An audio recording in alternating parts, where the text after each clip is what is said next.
Hello, everyone. I'm Tanya Rivero. Thank you for joining us here on CBSN.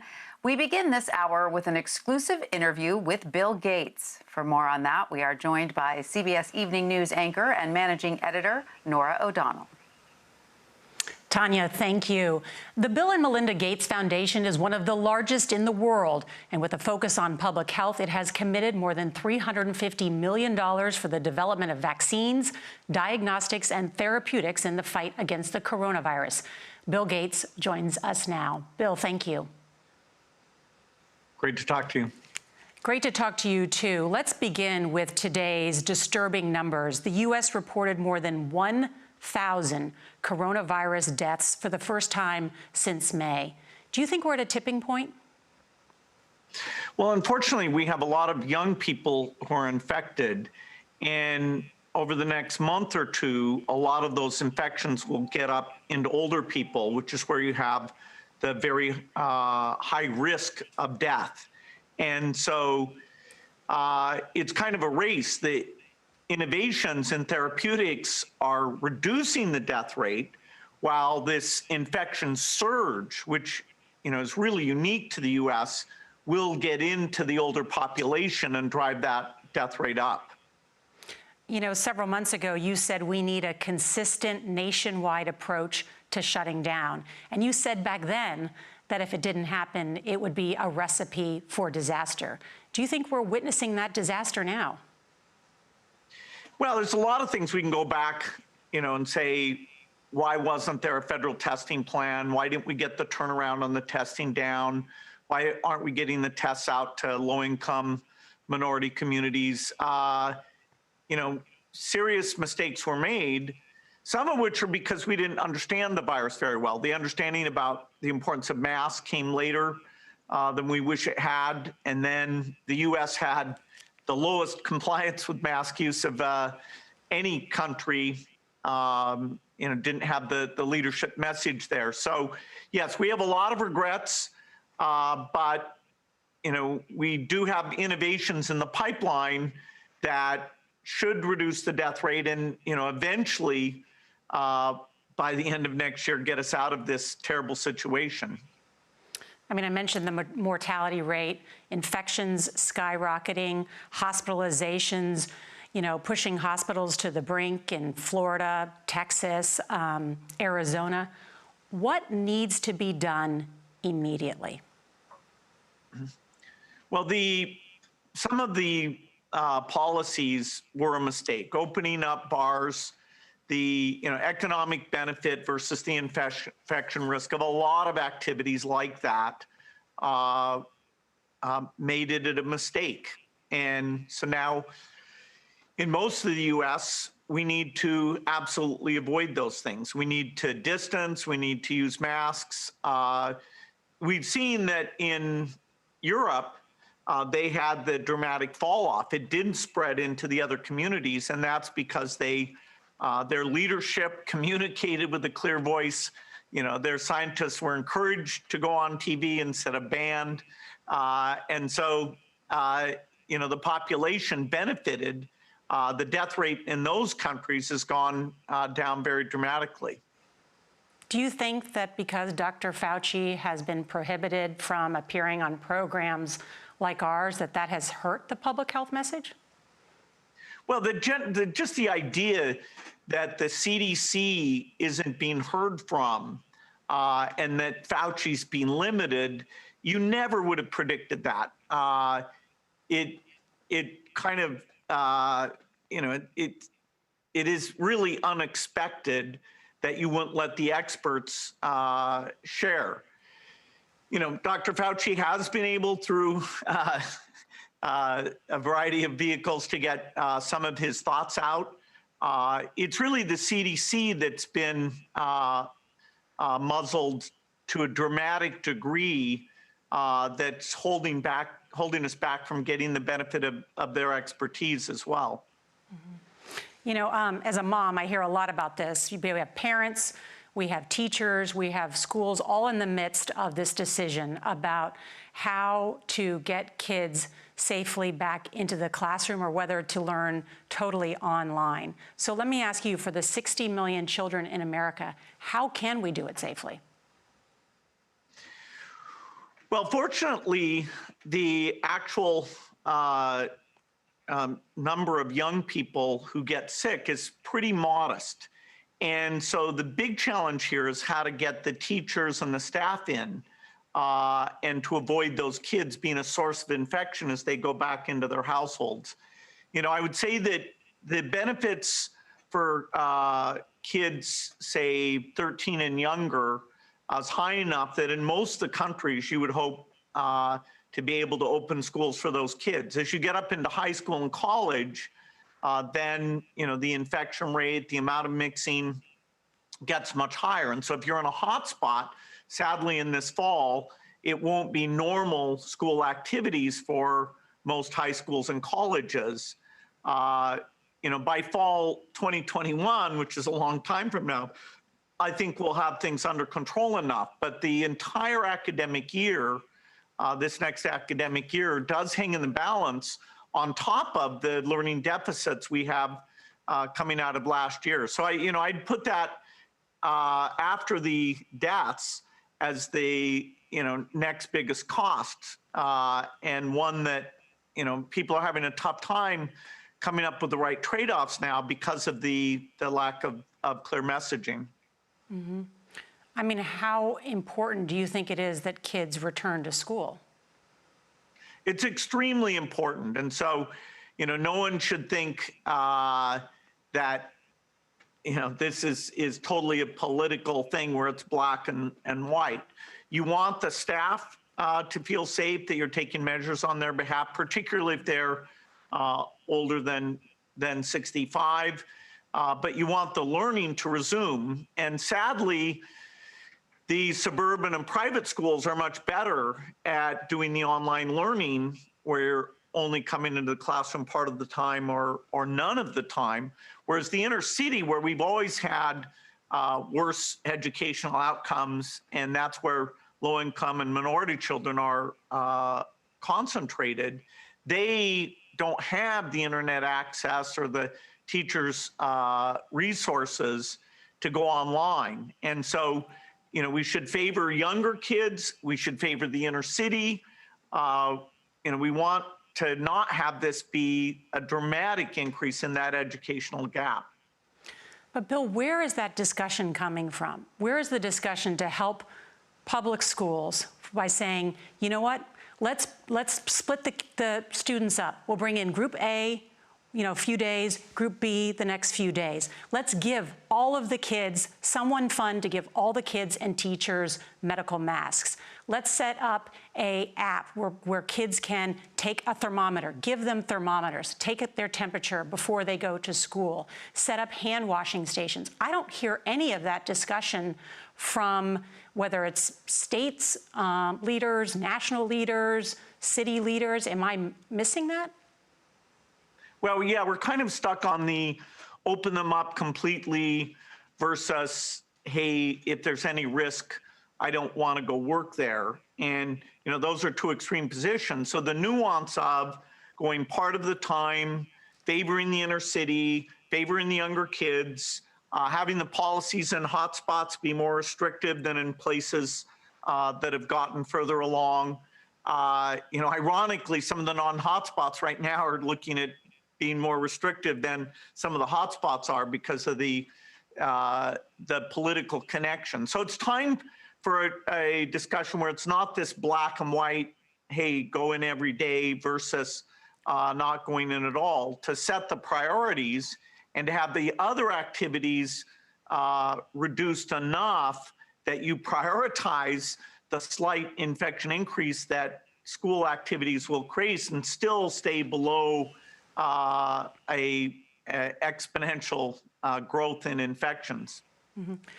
Bill, one of our viewers texted us this question. His name is Eric. He's actually from Washington State, where you are, and he asked, would you send your children to public school in this current situation? If a school is being careful, then yes. Now, if they live in a multi-generational household, where you have old people that they're exposed to, you have to look how hard would it be for you to reduce the, grandparents' exposure to those kids. If you live in a single generational household and you have a school that's being careful, then I do think it's reasonable to say, my kid can get that the educational opportunity, particularly as the kids are younger. People will have the freedom to make choices here, but we do need to remember it's mostly the transmission into the older people that drives these, really horrific deaths per day.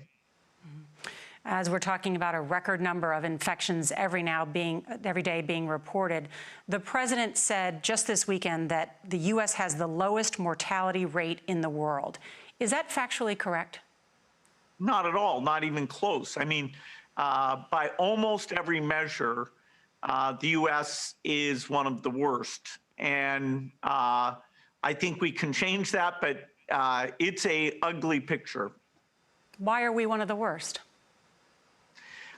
We opened up, we actually had criteria for opening up that said you had to have cases declining, and we opened up with cases increasing. We somehow got masks as this politicized thing that, somehow, and some like harbinger of freedom that just covering your mouth was awful. And, so hey, now we can move forward. Now we have the president saying that he hears from some people that it's good to wear a mask. And so let's run with that and try to get compliance levels up to something like the European level. I want to turn now to the race for a cure. We've seen a lot of promising news this week on the vaccine front. What do you make of the results from AstraZeneca and Moderna? Well, it's very hard to characterize complex scientific things in a sort of simple to understand format. We don't know if these vaccines will work. We don't know if they'll work to avoid deaths. We don't know if they'll work to avoid transmission. That's why we're working on so many first-generation vaccines and a whole bunch of second-generation vaccines that, although they'll take more time, they are more likely to be extremely effective. It's great the U.S. government has been willing to fund vaccine manufacturers. Our foundation is partnered with them on that. That's something in my regular phone calls with Dr. Fauci, we update each other on, okay, how are we working with various companies? Which ones do we think we need to add to the mix there? What is the scalability going to be so that not just the U.S., but the entire world gets the vaccine? So yes, I am very hopeful in innovations in both therapeutics and vaccines. The advanced therapeutics will come first, but in 2021, probably in the first half, we're going to get some good vaccine tools, and that'll be a big milestone. So next week marks a huge milestone. We have Operation Warp Speed is going to begin phase 3 for 4 of these vaccines. Right here in the U.S., they're trying to do 30,000 for each of those 4 vaccines, about 120,000 people totally. When will we know? How do we know if these vaccines are working? Well, there's 3 things you'd like from a vaccine. You'd like it to be very safe in all the populations that you indicate it for, no side effects. You'd like it to block transmission, and you'd like it to avoid the individual who gets the vaccine getting sick.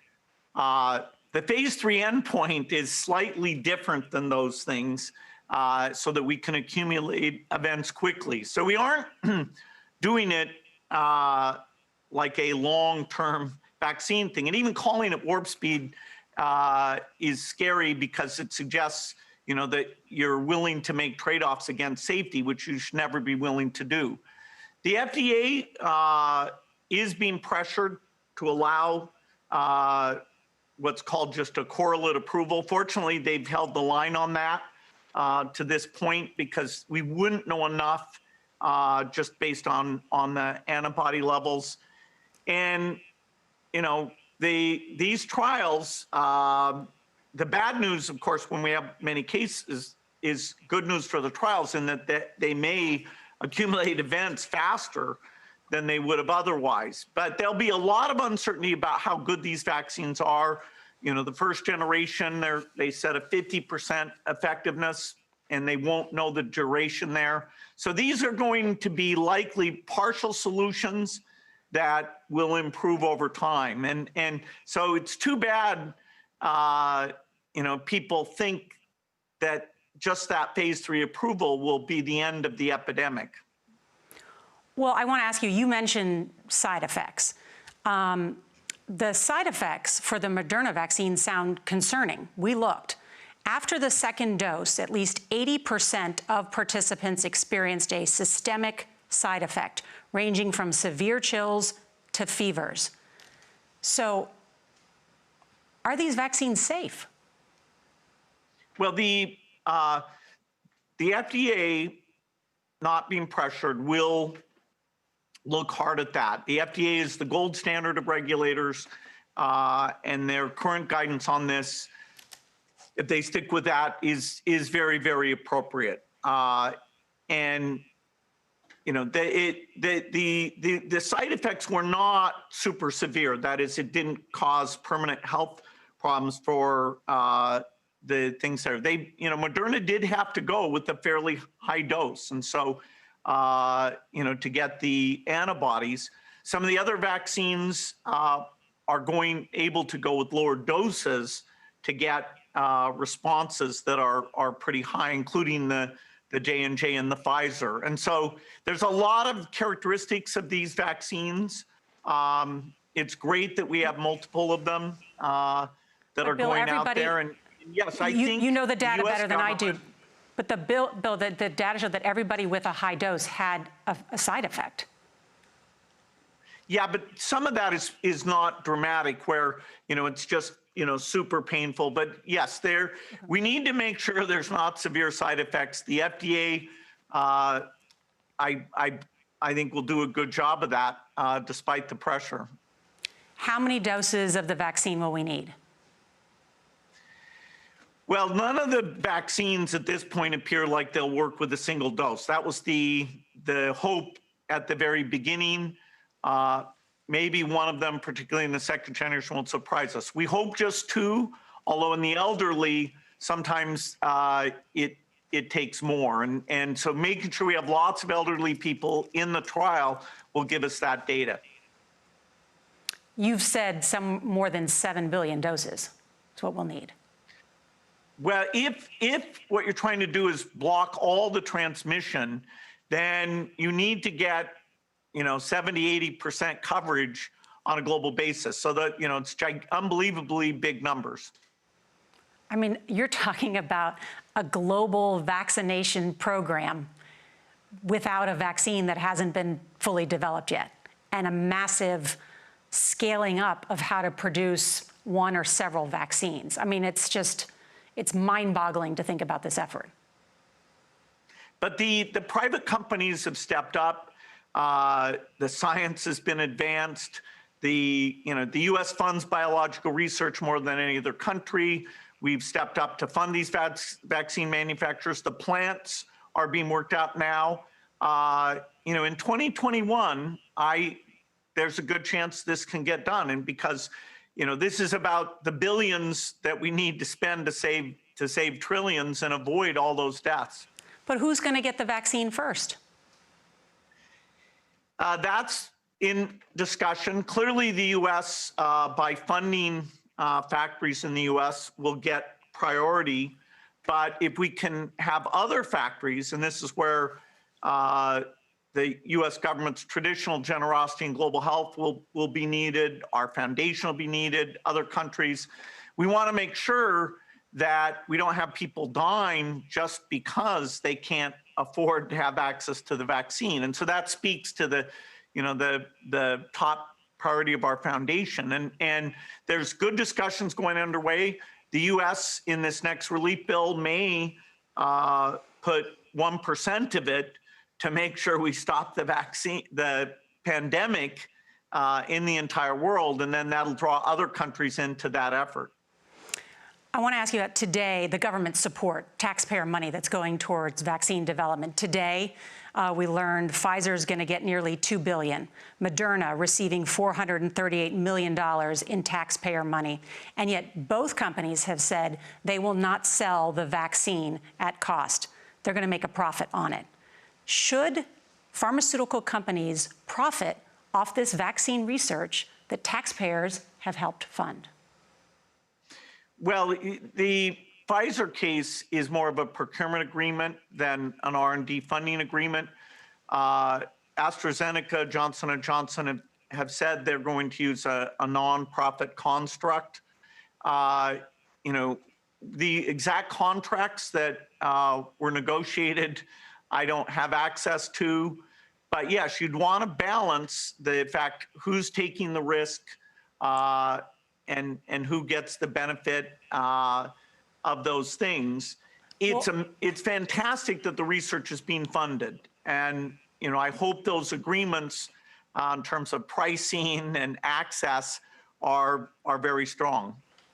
I mean, we heard from the HHS secretary say today that the vaccine will be free for Americans, or affordable. So that means the government will help purchase it from companies that are making a profit off of that we helped fund the research for. Do you see any problem with that? Well, some of the vaccines are being done by companies on a non-profit basis. A few have decided, you know, otherwise. And so if you have equivalent vaccines, you know, the one that's the cheapest will be the one that we go with. And we may have, you know, many choices here that some of which look like, you know, the production costs will be quite low. So I do honestly think both in therapeutics and in vaccines we'll end up that it'll be a very clear deal what should be purchased, and that'll be worked out. Whether people second guess the early buyer contracts, that's not really the key issue. We will get a good deal on the vaccine, and we need the world to get a good deal on it. And there many of the companies have committed themselves to that. Mm-hmm. The Gates Foundation is one of the largest funders of vaccine research in the world. Vaccines save millions and millions of people around the world every year. Are you concerned about a growing anti-vaccination disinformation campaign that exists on social media? Yeah, it's always a concern because vaccines are so key to keeping measles deaths down. You know, vaccines helped us eradicate polio. Vaccines are so important. They've played the primary role in cutting childhood death in half over the last 20 years. That our foundation, the U.S. government have been very involved in that. So explaining how careful we are about vaccine safety is super important. During a pandemic, I can understand people's anxieties levels going up, but you know, explaining what the testing is doing, we will need a lot of people to be willing to take the vaccine to stop the transmission. You have been the subject of a disinformation campaign. In fact, the posts on social media about you and coronavirus are considered the most widespread coronavirus falsehoods that exist. So I want to address some of them. To be clear, do you want a vaccine so that you can implant microchips into people? No, there's no connection between any of these vaccines and any tracking type thing at all. I don't know where that came from. And yet there was a poll by YouGov and Yahoo that shows 44% of Republicans, 19% of Democrats, and 24% of independents think that you want to do that. How did this conspiracy start? I don't know. You know, Dr. Fauci and I are sort of the two most mentioned, and some of these are deeply ironic. Like, you know, our foundation is about reducing death and, you know, bringing equity to to health, and yet the idea that we get accused of creating chips or the virus. I think we just need to get the truth out there. We need to explain our values so that people understand why we're involved in this work and why we're willing to put hundreds or billions to accelerate the progress. It's a little unclear to me, but I hope it'll die down as people get the facts. I know, but I want to ask you this because you're a co-founder of Microsoft. You travel in the circles of many of these tech leaders who control these companies. I know you know them. There was a Facebook post with that widely debunked conspiracy theory that says that you want to do that. It was shared tens of thousands of times. It's still on Facebook. And I reached out to Sheryl Sandberg today about it. Facebook has told me that they will send it to review about whether to take it down. Does Facebook have a responsibility to do more in terms of shutting down this misinformation? Yeah, well, they are willing to get rid of anti-vaccination messages that are, false there. And, so there's a constant dialogue about, okay, how do they make sure that these completely false things don't get out there? You don't want to suppress, normal dialogue about safety studies, but the conspiracy theories, they, are starting to step up on, and we feel like we have a good dialogue with them about how to do that. I want to ask you about what appears to be a growing testing crisis in America with long lag times in order to get test results back, especially in Sunbelt states. Most of the tests to date have been PCR tests and the nasal swab tests. Where are we in terms of a rapid diagnostic test? You've talked about this a lot. It would be a test that is like an in-home pregnancy test. Where are those tests? In the next 2 to 4 months, some of those tests will get approved. Now, they won't be as accurate as the PCR, which is a molecular test.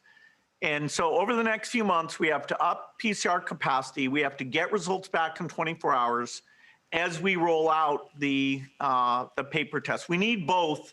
And the lag times that we have today are completely unacceptable. It's making most of our tests pretty much worthless. You've written that this is like a world war, that it's us against the virus, essentially, and we all need to be on the same side. I have a question about whether we are all on the same side, because yesterday the FBI charged 2 Chinese spies with trying to steal U.S. vaccine research. Is China on our side? Well, certainly China is working on vaccines. These are not like military weapons. There's going to be broad understanding of how these vaccines are made and tested. All the data is, filed, so people can understand the results. So it's strange. It doesn't make sense to me. There's really no deep trade secret thing there. The Chinese vaccines aren't as far along as the European and U.S. vaccines, but yes, I think we all want to bring this pandemic to an end. Bill Gates, thank you so much for joining us and for all of the information. We appreciate it. You bet. Thank you.